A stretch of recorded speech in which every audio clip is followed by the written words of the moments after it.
সকাল সকাল তোমাদেরকে আমাদের স্কুল থেকে তোমাদেরকে এখানে নিয়ে আসা হয়েছে। আমাদের টিচাররাও রয়েছেন তোমাদের সাথে। এরিয়ার ইতিহাস সম্পর্কে কিছু একটা তোমাদেরকে এই ধারণা দিয়েছেন আমাদের এই শিক্ষক শিক্ষয়িত্রীরা। এখন আমাদের এমডি স্যার তোমাদেরকে কিছু এরিয়ার এই জায়গা সম্পর্কে যে ইতিহাস রয়েছে একটু তোমাদের সামনে তুলে ধরবে।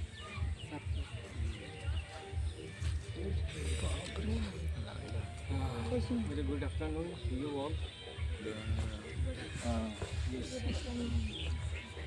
আমরা আজকে উদারবন কাশপুর আজকে আমরা আইছি। এটা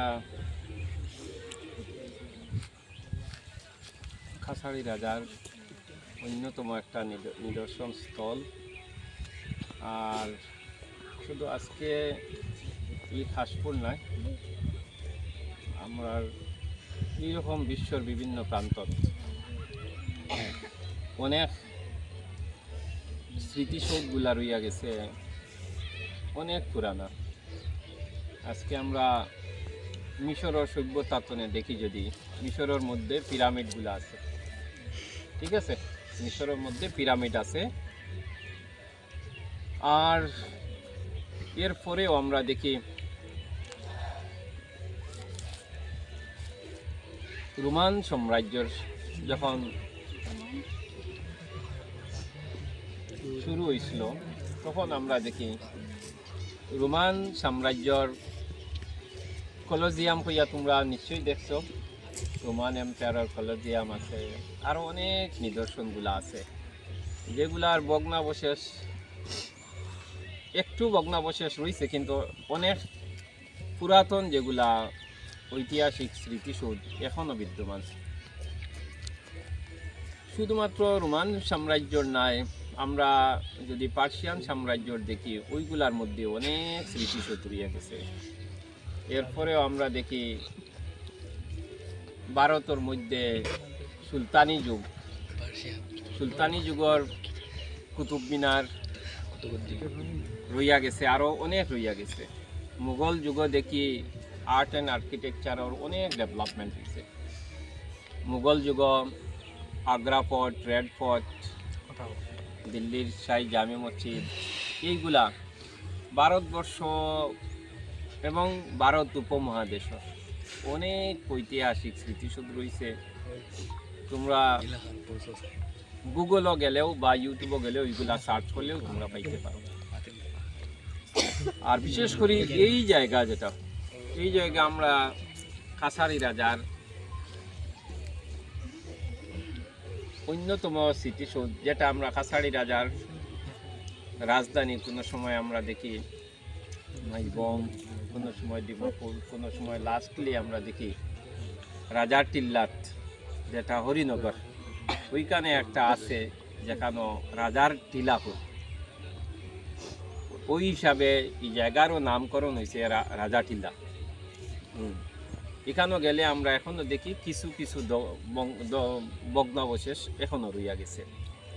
আর কাশপুর আমরা এখানের মধ্যে যেটা দেখি, একটা বিষ্ণু মন্দির আছে, আর আরেকটা ছোট স্মৃতিসৌধ রইয়া গেছে। খাসাড়ি রাজার শেষ রাজা আসলাম গোবিন্দচন্দ্র সম্ভবত 1817 তাই খাসাড়ি রাজার রাজত্ব গ্রহণ, রাজা হিসাবে তার দায়িত্ব গ্রহণ। আর পরবর্তীতে দেখি আমরা 1830 কোনো এক কারণে খাসাড়ি রাজার হত্যা করা হয়েছে এবং দরিয়া নেওয়া হয়, যে মণিপুরি তারা রাজার টিল্লার ওইখানে খাসাড়ি রাজার হত্যা হয়েছে। যাই হোক, 1832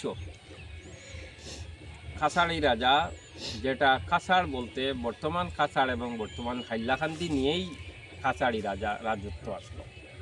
বর্তমান হাইলাকান্দি যেটা এখনও সেপারেট ডিস্ট্রিক্ট, সেপারেট জেলা, তখন খাসাড়ি রাজার অধীনে আসলো, এক অ্যাডমিনিস্ট্রেশন আসলো।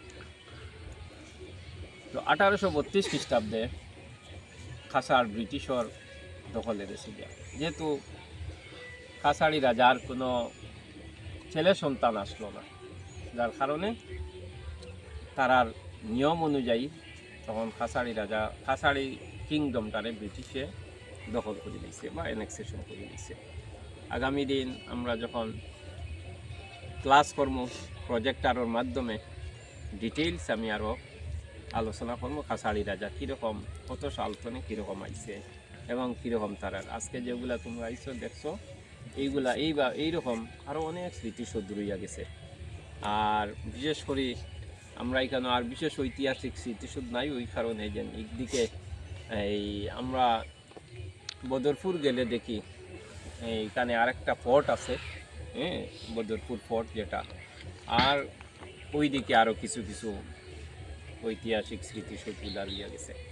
আর এইরকম আমরা যদি শিবসাগর ডিব্রুগড় যাই তখন দেখি আমরা আহোম রাজার অনেক অনেক স্মৃতিসৌধ রইয়া গেছে।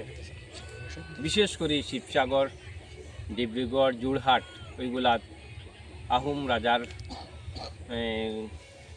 তারার অ্যাডমিনিস্ট্রেটিভ হেড অফিস অনেক সময় আসলো। ওই হিসাবে আমরা এখানে গেলে বিশেষ করে শিবসাগর যদি তোমরা বড় হইয়া পড়ো কোনো দিন এদিকে যাওয়া পড়ে তাহলে শিবসাগর তোমরা এখানে যাইবাই দেখবাই অনেক স্মৃতিসৌধগুলা রইয়া গেছে। ঠিক আছে, আজকে এই সংক্ষিপ্ত আলোচনা এখানে শেষ করলাম। আগামী দিন আমরা ক্লাস ও প্রজেক্টারের মাধ্যমে আমরা অনেক এই ব্যাপারে অনেক আলোচনা করব। Thank you.